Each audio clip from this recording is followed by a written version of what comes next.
MT media Odisha को subscribe करें, bell icon को ज़रूर दबाएं। वहाँ 10 मिनट कुछ कहता हूँ ताकि अपनी जिम्मेदारी ख़त्म हो जाए।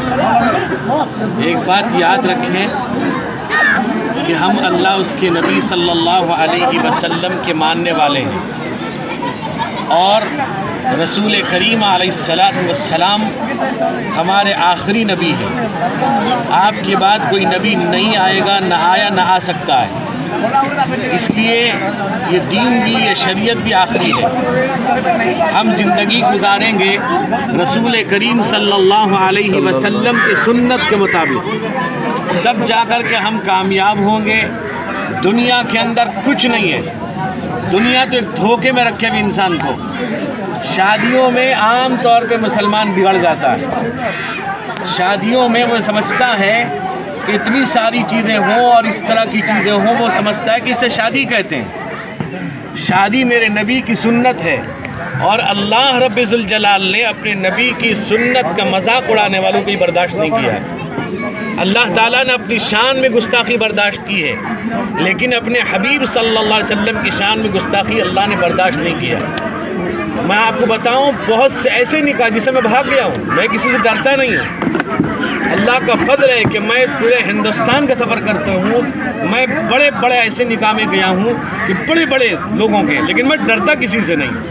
क्यों? इसलिए कि अगर सही काम करूँगा, मेरे हज़रत वालिद रहमतुल्लाह अलैह कहते थे कि काम अल्लाह उसके नबी के तरीक़े के मुताबिक करोगे, किसी से कोई डर नहीं। याद रखिए कि निकाह के अंदर सुन्नतें क्या चीज़ हैं। अब हमने देखा कि बाहर तस्वीर लगी हुई है लड़का लड़की की, कतन गलत चीज़ है। अल्लाह के बंदो, ये पर्दे की चीज़ तुमने बाहर क्यों कर दिया? अफसोस लगता है। ये मुसलमान है, इसे मुसलमान कहते। ये नहीं मरेगा तो कौन मरेगा? पूरी दुनिया पीछे पड़ी हुई है। आपको पता नहीं आए दिन कितने मुसलमान मर रहे हैं। आपको पता भी है फ़लस्तीन का क्या हाल है? आपको मालूम है फ़लस्तीन में लोग कितने भूखे हैं? हम खा रहे हैं। कभी लुक़मा उठाते वक्त याद कीजिए फ़लस्तीनियों को, याद कीजिए शाम के मुसलमानों को, याद कीजिए। क्या पता आपको है? यूपी की सरजमीन जाइए, मुसलमान घर से निकल नहीं पा रहा है। क्या वजह है? ये हमारी वजह से। शाम मुल्क फ़लस्तीन के अंदर जब घेराबंदी कर दी जाती है, मेरे जवानों, मेरे भाइयों सुन लेना, एक बच्चा छोटा सा भूख के मारे तड़पता है। इतना तड़पने लगा, कोई खाने को नहीं है। आखिर में दुआ के लिए हाथ उठाता, कहता है मेरे मालिक, पैदा करने वाली ज़ात तू है, तूने पैदा किया है, लिहाजा अब मुझे भूख बर्दाश्त नहीं है। ऐ अल्लाह, मुझको मौत दे दे ताकि मैं जन्नत में खा सकूं। क्या जवाब दोगे उस बच्चों को? अल्लाह के दरबार उस बच्चे का क्या जवाब दोगे? कुछ पता भी हमें? कुरान कहता लक़द काना लकुम फ़ी रसूलिल्लाहि उस्वतुन हसना। हम कौन खेत के मूली हैं? रसूल करीम तरीक़ा बताते हैं। मेरे आका ने तरीक़ा बता दिया। अल्लाह के नबी सल्लल्लाहु अलैहि वसल्लम ने एक एक चीज़ करके दिखलाया। शादी हो रही है आपकी, हज़रत जाबिर की शादी हो रही है, अल्लाह के नबी को पता नहीं चल रहा है।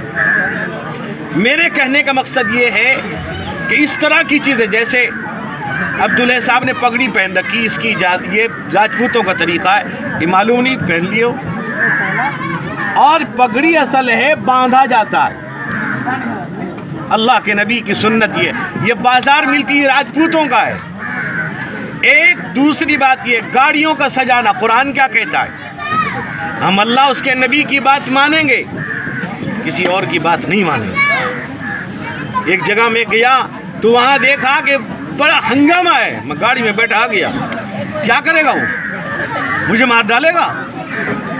इतना कर सकता, मैं चंदा नहीं दूंगा, इतनी तो कर देगा न। वो दरवाज़ा बंद कर देगा, अल्लाह का, खुदा के दरवाज़ों की ये बंद कर देगा, इसके इख्तियार में।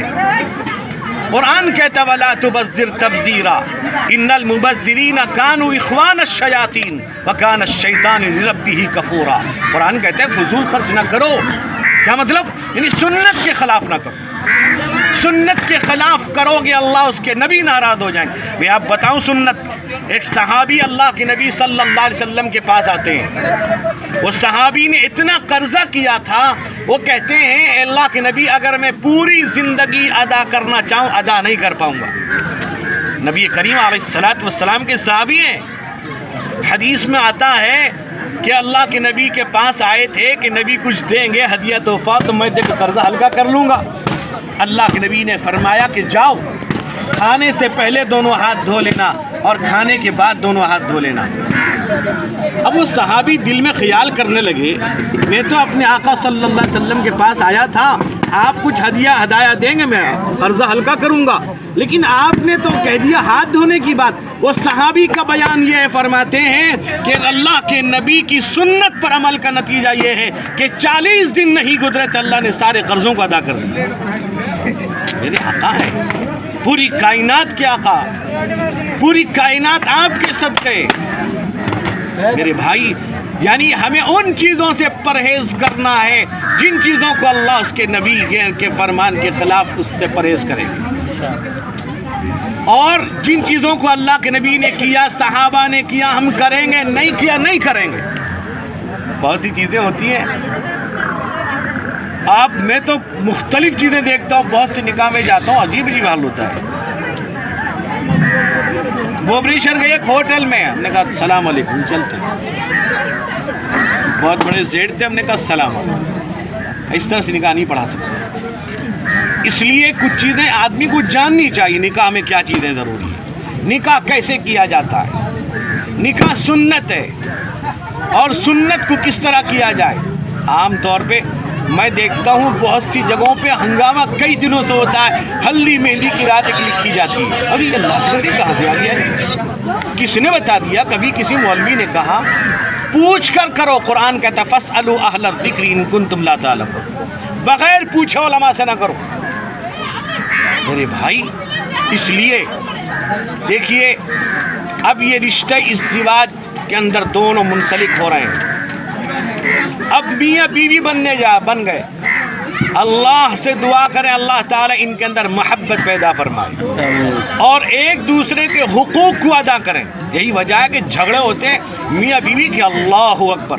ہمارے یہاں مدرسے میں امارت شرعیہ ہے، انجمن تبلیغ اسلام ہے، جمعیت علماء ہے، ہم روزانہ ایک 2 دن میں فیصلے ہوتے رہتے ہیں، پتہ نہیں کہاں کہاں کے لوگ آتے ہیں۔ میاں بیوی جب جھگڑے کی کیا بات ہے؟ تمہیں تو زندگی گزارنے کے لیے دیا گیا، ایک باپ نے اپنی بیٹی کو تمہیں دیا تحفہ ہے، یہ تمہیں تو اسے تحفہ سمجھنا چاہیے، تمہاری بیوی ہے، تمہاری ہے، اب تم کو تو اس کا خیال کرنا چاہیے۔ جھگڑے ہوتے ہیں، اور سب سے پہلی چیز یہ ہے کہ دونوں دین پر قائم رہیں۔ انسان ختم ہو جائے گا لیکن دین قیامت تک باقی رہے گا۔ یہ وہ جگہ ہے جہاں حضرت والی صاحب رحمۃ اللہ علیہ بڑی محبت سے آتے تھے اور بہت محبت کرتے تھے اس علاقے سے۔ اس لیے میرے والد نے مجھ سے کہا تھا کہ کبھی بھی یہ حضرات عبدالجبار صاحب، مبارک صاحب، یہ محلے والے کبھی پکاریں تو کسی حال میرا وہاں پہنچنا ضرور۔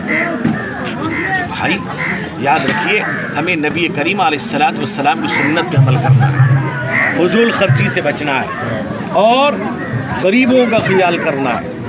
دلہا دلہن ایک دوسرے کے حقوق کو ادا کریں۔ بہت سی چیزیں ہوتی، دلہا کو مہندی لگا دیتے، مہندی دلہا کے لیے نہیں تو دلہن کے لیے۔ بیچارہ دلہا تو جانتا نہیں، دلہا بکرا بن جاتا ہے، جو چاہ لگا دیا۔ اس سے پرہیز کریں۔ اور دوسری بات یہ ہے کہ گاڑیوں کو سجانا چھوڑ دیجیے، خدا کے بندو، یہ فضول خرچی قرآن منع کر رہا ہے کہ فضول خرچی شیطان کا کام ہے۔